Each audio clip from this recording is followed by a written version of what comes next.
Hello friends, welcome to my channel. तो आप title देख के समझ ही गए होंगे कि आज हम आपके बाइक के कार के जो टायर का पंक्चर होता है वो प्रॉब्लम आपको फेस करना पड़ा है। तो उसके लिए मैं एक सॉल्यूशन लाया हूँ। स्पेशली जो आपके पास एक्सप्रेस टूटे हैं और जिसमें मेन स्टैंड है नहीं, तो उसमें पंक्चर लगाने के लिए बहुत ही दुविधा होती है। तो उसके लिए मैं आपके लिए एक सॉल्यूशन लाया हूँ। पहले मैं उस प्रोडक्ट का अनबॉक्सिंग करूंगा, फिर हम देखते हैं उसका कैसे यूसेज करना है।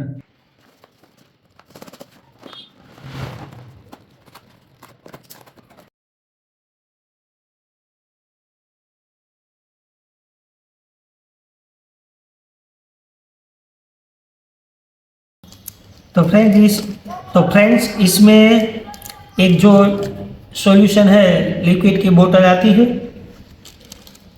और साथ में कुछ मैनुअल्स वगैरह आते हैं, एक कीचेन आता है और ये एक नोजल निकालने का ड्राइवर आता है। तो ये कैप और नोजल खुद आती है, दो एक्स्ट्रा।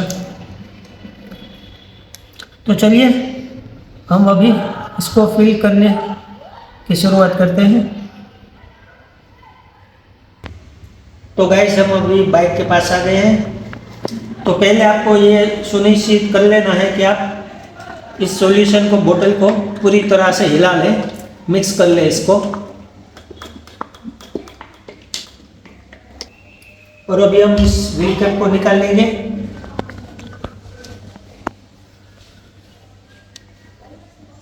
और जो ये टूल है ना, उससे हम ये इसका नोजल निकाल लें।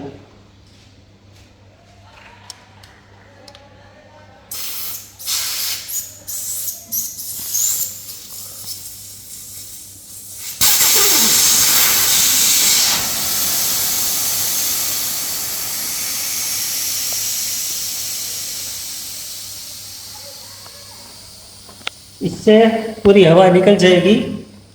और अभी हमको ये पीछे के टायर में, जो इसमें मैनुअल में दिखा है उसके हिसाब से, पिछले के टायर में हमें 500 ml डालना है और आगे के टायर में 400 ml डालना है। और इसमें देखो आप, यहाँ पे मार्किंग भी दिया हुआ है, ये 900 ml का है। हमें यहाँ पे 500 ml तक ही इस टायर में फिल करना है। तो अभी देखो, यहाँ वाल में हम ये डाल देंगे पूरा। और ये आप वाल की पोजीशन भी देख लो, 5 और 7 o'clock में आपको ये वाल की पोजीशन रखनी है। यहाँ पे रख सकते हैं और यहाँ पर भी आप रख सकते हैं। तो चलिए मैं फिल करना चालू करता हूँ और बाद में आपको जब फिल हो जाएगा तो फिर से वीडियो में दिखाऊंगा। तो अभी गैस हमने पूरा लिक्विड दोनों टायरों में फिल कर दिया है। लेकिन एक बात भी आप जरूर याद रखना कि रिफिल हो जाए तो डायरेक्ट आप उसको नोजल चढ़ा मत देना, पहले थोड़ी सी एयर उसमें फिल कर लेना, ताकि जो भी कुछ उधर जमा हो वो सब क्लियर हो जाए। तो देखिए मैं अभी इसको फिल करता हूँ।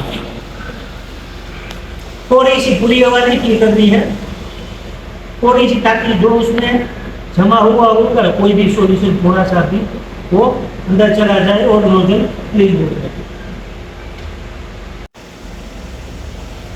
तो हमने देखो थोड़ी सी हवा के, समझ लो ना, 9-10 PSI जितनी इसमें फिल करनी है, ताकि हमें पता चले कि नोजल अंदर क्लीन हो गया।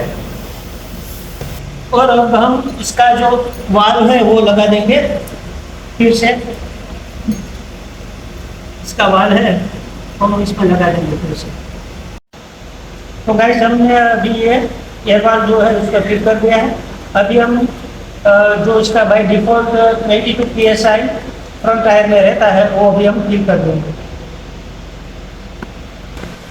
तो गाइस हम पिछले टायर में अभी आ रहे हैं। तो यहाँ पर भी हम पहले नोजल को सिर्फ वाल्व लगाएगी ना, हम पहले थोड़ा एयर डाल देते हैं ताकि वो नोजल क्लीन हो जाए। तो अभी हमने इसमें इस नोजल को क्लीन कर दिया है तो उसका हम वाल्व डालेंगे और उसमें पिछले टायर में कंपनी 42 का PSI डालती है उसमें, तो 42 का ही हम डालेंगे उसमें। पहले ये वाल्व निकल जाते हैं। तो गाइज फाइनली अभी ये सब काम आपका कंप्लीट हो गया है। अभी हमको क्या करना है, 5 या 10 किलोमीटर अभी राइड करनी है ताकि वो सॉल्यूशन है वो पूरे टायर में स्प्रेड हो जाए। और इस प्रोसेस में आपको बता दूं थोड़ा सा टफ रहेगा क्योंकि वो लिक्विड इस वाल्व में जम जाएगा। आपको निकालने के लिए ऐसा कुछ लकड़ी के या कोई चीज़ चाहिए छोटा, जिसे आप उससे साफ कर सको। मुझसे थोड़ा ये लिक्विड भी गिर गया था, देखो ये साफ ये फिल करने में। ये थोड़ा सा डल्टी काम है लेकिन ज़रूरी है।